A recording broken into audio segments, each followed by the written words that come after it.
اللهم صل وسلم وبارك على سيدنا محمد وعلى اله واصحابه اجمعين. ازيكم؟ عاملين ايه؟ ان شاء الله تكونوا بخير. صباحكم امل، صباحكم رحمه، صباحكم معطر بذكر الله ومشرق بنور الله ان شاء الله.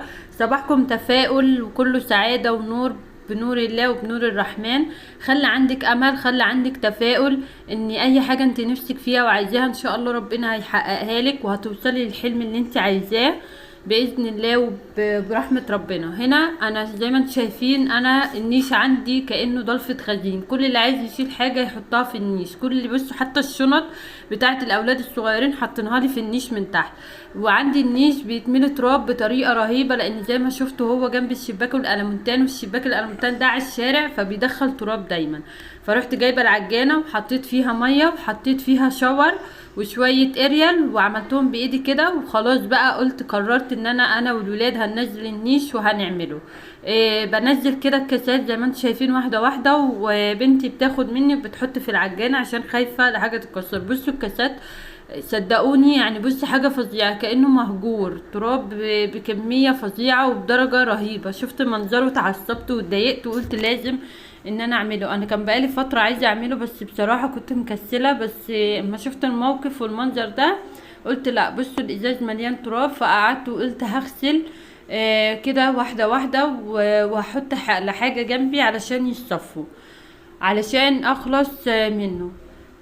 كده وانا بغسل وولادي كانوا بيغسلوا معايا علشان نخلصوا بسرعة، لان كان خلاص قرب المغرب وكان الوقت قفز، وجوزي زمانه جاي من الشغل وكنت عايزة اعمل اكل، فكنت عايزة اخلص كل حاجة بسرعة. كده غسلنا الكاسات ورصيتها وشلت المفرش ده ومسحت التراب بتاع الازاز زي ما انتم شايفينه كده، وغسلت المفرش ونشفته وحطيته. وببتدي بقى بعد الحاجات ما اتصفت، هما بيناولوني وانا برص في النيش بعد الحاجات ما نطفت واتصفت تماما. بس طبعا انا في حاجات كنت بفصل فيها الكاميرا، لان زي ما انتم شايفين انا ماسكه التليفون وبصور، فمش عارفه اتحكم في التصوير ولا عارفه ان انا اعمل حاجه. ففي مقاطع كنت بفصل فيها الكاميرا عشان اعرف اعملها كويس وانضفها كويس. كل حاجة ان شاء الله عايزينها ربنا يكرمنا فيها يا جماعة. والله كل اللي عنده امل وعنده حلم لازم ان هو يقعد يفكر كتير ويحلم، ويقعد يعني يدعي ربنا ان الحاجة دي تتحقق والحاجة دي تحصل، وندعي لأولادنا ولنفسينا ولحبايبنا واهالينا وكل حاجة. كل حاجة انت بتشوفيها ونفسك فيها احلام ان ربنا يديها لك، وان شاء الله تتحقق. كده خلصت الرف اللي فوق ورصيت الكاسات. بصوا بقول لكم على التراب قد ايه على الصيني ده. بالنسبه ليا يعني ده طقم عشاء، انا جايبه طقمين صيني بس ده طقم عشاء.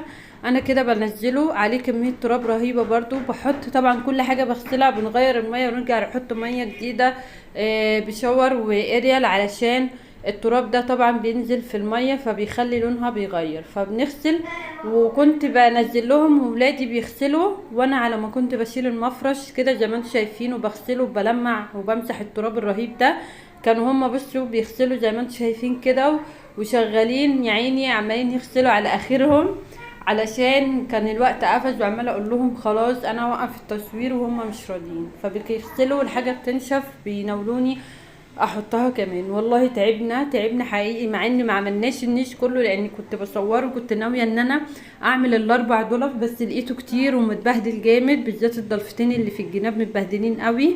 هوريه لكم في فيديو تاني وانا بصوره معاكم برضو الشكل عامل ازاي. وكمان في مرايه زي ما انتم شايفين اهيت في النيش، ففي التصوير طبعا يعني مش هعرف اتحكم فيها برضو، فكنت بسيبهم هم يغسلوا وانا المع وانضف وارص مكانهم كده زي ما انتم شايفين كده. طبعا تقدروا تقولي لي رايكم في الرصه بتاعتي ايه، يعني انا بحاول ارص على يعني ايه الاذواق اللي موجوده، يعني بقول لكم كده احلى ولا كده احلى. فبنتي قالت لي خليه مايل كده زي ما هو. فانتوا برضو اكتبوا لي في الكومنتات ايه رايكم في الرصه بتاعت النيش وفي الفناجيل، ولو حابين اغير فيها حاجه ناخد اراء بعض. انا بحب المشاركه يا جماعه، وبحب ان التغيير، وبحب ان مثلا ده يقول لي مثلا اعملي كذا ودي تقول لي اعملي كذا، لا ده كذا، ناخد برأي بعض ونشارك بعض. الحياة تشارك وتعاون علشان نوصل للي احنا عايزينه ونوصل لأفضل نتيجة، وتبقي راضية عن كل حاجة انت بتعمليها. كده نزلت الحاجات اهوت وهما بيغسلوا. بصوا بوريكم انا رصيت الرفين اللي فوق وهنا كنت بقى يغسلوا الطقم الصيني الابيض، نزلناه كمان اهوت وغسلوه. ده الطقم التاني، جايبه واحد ذهبي وواحد ابيض. بس الذهبي ده بتاع عسل زي ما قلت لكم كده. بس اهو كله صيني يعني عامه، يعني مفيش حاجه بتفرق. بس في الايام اللي احنا فيها وفي الظروف اللي احنا فيها دي، انصح ان يعني هو طقم واحد كفايه، لان على ايامنا كان الحاجه لسه رخيصه وكده، فما كانش بيفرق يعني. انما دلوقتي الحاجه ما شاء الله غاليه، والطقم اتنين. ربنا يعيننا يا رب على اولادنا، ونجيب لهم احسن حاجه باذن الله. كده انا برص زي ما انتم شايفين اهوت، وبنتي بتديني الحاجات وبحطها مكانها. طبعا غسلناه، وبصوا حاسه ان في تغيير، يعني التراب اشتال منه وفي تغيير. كده خلصنا 3 رفوف. وبرضو هرص الفناجيل زي كده، زي ما انتم شايفين اهوت. كمان لو انتي لسه مش يعني لسه عايزه تعملي النيش بتاعك، تشجعي زيي واعمليه، يلا وقومي وقومي، ان شاء الله كل حاجه هتتعمل وكل حاجه هتبقى كويسه باذن الله. زي ما قلت لكم انا ما قدرناش نكمله كله، لان كان خلاص الغروب، يعني ساعه الغروب وخلاص بقى. عايزه اجري اعمل الاكل، فنزلنا على الرف اللي تحت بسرعه، طلعنا الاطباق بتاعت الطقمين.